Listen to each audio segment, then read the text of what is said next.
Let's bring in Kayleigh McEnany, White House press secretary. Good morning to you, Kayleigh. Good morning, Ainsley. Good morning. What was your reaction yesterday to Joe Biden going after President Trump on the economy? Actually, let's play it, and then you can get we'll get your reaction on the other side. President Trump keeps talking about how great this economy is, how great the stock market is, but it hadn't been so great for the rest of us. Millions of people out of work, evictions on the rise, 20 million people worrying about where they're going to lose their home. What in God's name else can this guy do? Let's look at one simple fact. This president is on track to be the only president in modern history to end up with fewer jobs at the end of his term than existed in America when he began his term. Kayleigh, is that fair? We just went through, or we are in the middle of a pandemic. Yeah, the one thing for Joe, he wants to talk about simple facts. I have a few simple facts for him. Let's start with the fact that Biden oversaw the slowest economic recovery since World War II. He had his bite at the apple.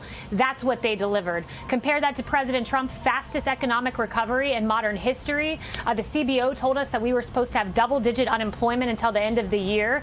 We are in single digits right now, record number of jobs created, outpacing the rest of the world in terms of an economic recovery. So we're on track with the jobs president, but the pathetic record of Biden stands very clear, and those are simple facts. All right. The other thing that everyone's talking about, was excited about, but it seems to be politicized, is the race to get a vaccine. The president said December. I'm hoping for maybe earlier in November. Joe Biden says the president's got a credibility issue. Let's listen.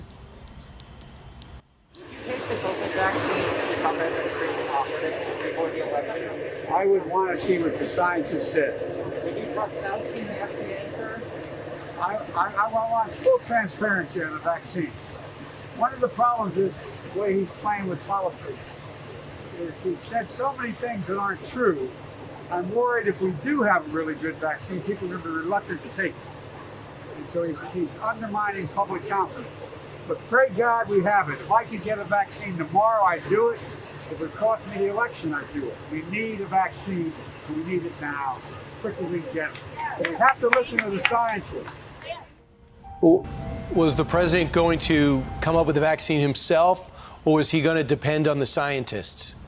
He's going to depend on the scientists, which is what he's done every single step of the way.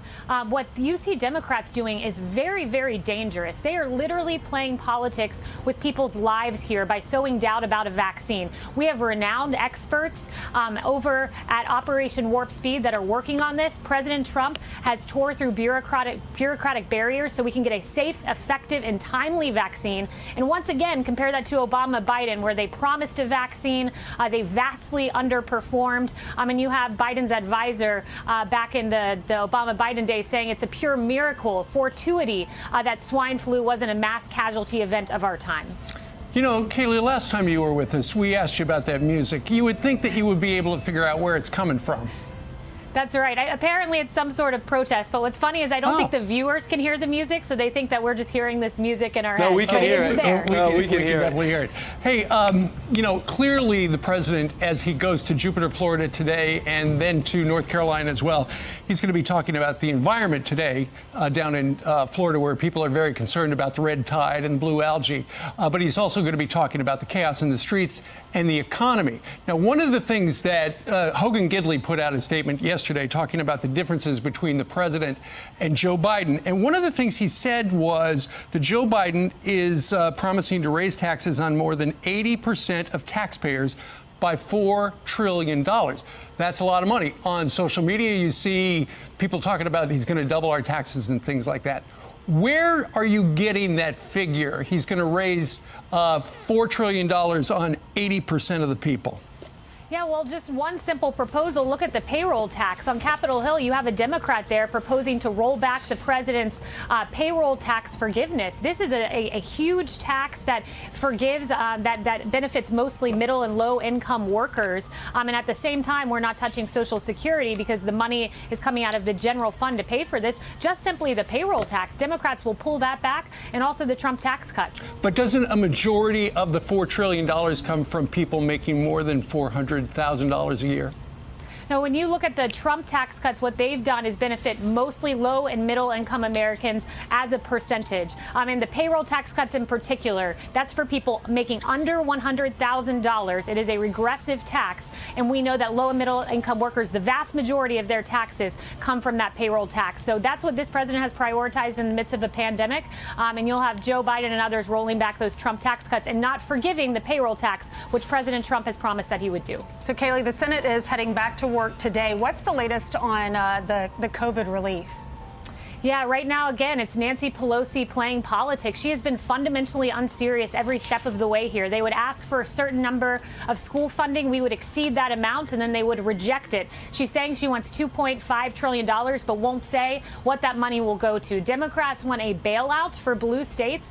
And look at the priorities here. When this president put out EOs to help stop evictions and to that payroll tax cut I mentioned and other items, what was Nancy Pelosi doing? Vacationing and going to a hair salon when no one else in California, or in her area at least, had the benefit of that. Yeah, well, the rubber hits the road evidently is money to states and who's it going to go to and where it's going to end up. Meanwhile, the other big story that's been resonating over the last 3 days is Jeffrey Goldberg's Atlantic magazine report that said that the president called those who died in World War I suckers and some other disparaging remarks and losers.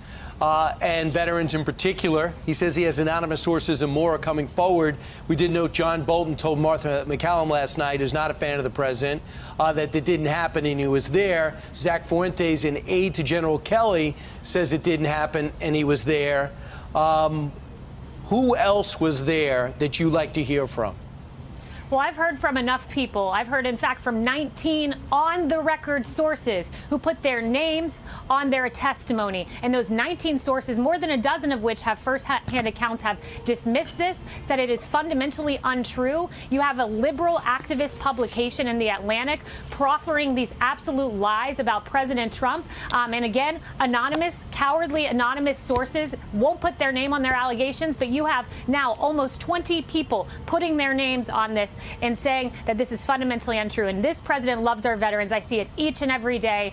He deeply cares about our military. And this is Democrats trying to wedge veterans away from a president that has done more for them than any president in the history of our country. All right, Kayleigh McEnany.